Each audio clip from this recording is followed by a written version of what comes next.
Hi guys, welcome to my vlog. So for today's video guys, may kwento ako sa inyo guys.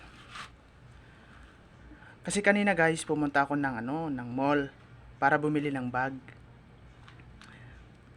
Siyempre, wala akong motor, wala akong sariling motor. Siyempre, sumakay ako ng sasakyan.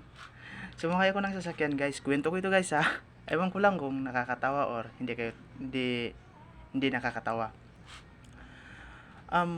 First ako yung first pasahero ng sasakyan. Ako yung first pasahero ng sasakyan.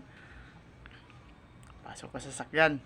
Tapos may sumunod pangalawang sumakay sa sasakyan. Natawa ako guys. Kasi pagtingin ko sa sapatos niya, couple kami, pati sa pantalon. Buti na lang hindi sa damit. Pati sa pantalon, couple kami. Natawa ako doon guys. Ewan ko lang guys kung nakakatawa. Tapos yung pangatlong sumakay sa sasakyan guys, naka full white, plain white. Tapos naka sandals. Tapos naka pantalon din.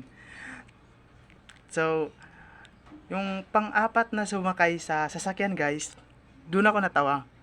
Pati yung pangalawang sumakay sa sasakyan, tumawa. Kasi nga couple din sila ng pangatlong sumakay sa sasakyan. Couple silang full white, plain white, tas yung sandals. Pero hindi sila parehas ng tawag dito, pantalon. Doon guys. Yung ganun guys, pero hindi ko expect na pare-parehas. Pero yung nakakatawa talaga doon guys, yung panglimang sumakay sa sasakyan na sinakyan namin.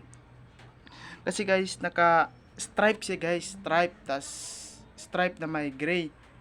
Yung color red, blue, pati white, ganun yung niya, ganun yung stripe ng damit niya. Doon kami tumawa guys, kasi yung bangko ng sinakyan namin sakto sa kulay ng damit niya. sakto masyado sa kulay ng damit niya. Parehas sila ng bangko ng sinakyan namin. Doon kami natawa. Pero ewan ko lang kung nakakatawa guys kwento ko ito kwento ko lang to. So yun lang guys, maraming salamat po. Bye bye.